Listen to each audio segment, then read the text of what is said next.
Kahit man nga tabla sa 1-1 ang NBA Final Series, hawak pa rin ang Indiana Pacers ang home court advantage na papasok sa Game 3 na nanatiling liamado pa rin ang OKC Thunder. Sa madaling salita, magiging dikit na naman ang susunod na laro since hindi natin alam kung sino ang mananalo sa dalawang ito.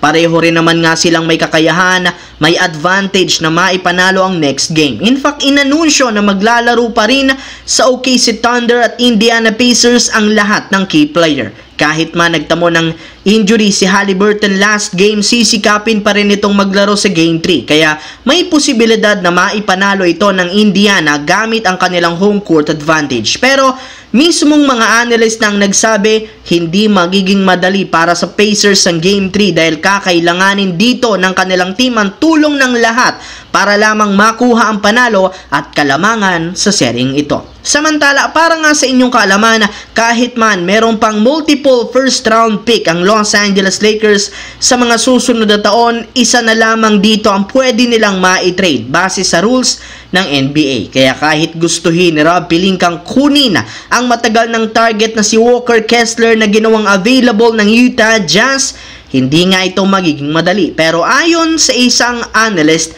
hindi rin naman imposible ito. Kaya kayang-kaya pa rin naman nga daw kunin sa balita at inilabas na 3-team trade scenario kasama ng Utah Jazz at Brooklyn Nets. Sa ganyang paraan, hindi mahihirapan ng Lakers na mabigyan ng Jazz ng mas maraming draft pick. Bali dito, masusungkit ng Brooklyn Nets si Rui Hachimura. Makukuha naman ng Utah Jazz na Dalton Knecht, Maxi Kleber, 3 future draft pick, habang ang Lakers makukuha sina Walker Kessler at John Collins. Sa kabilang banda, ibinulgar nga po ng NBA analyst na si Bill Simmons na nagkasundo na ang Phoenix Suns at San Antonio Spurs sa trade ni Kevin Durant sa isang verbal agreement. Sadyang naghihintay na lamang ang dalawang team na ito na i-anunsyo ang ganitong klaseng trade sa susunod na linggo, especially kapag natapos na ang NBA Finals at ang huling linggo ng Hunyo. Ibinulgar na rin naman mismo ni Kevin Durant nang nagsabi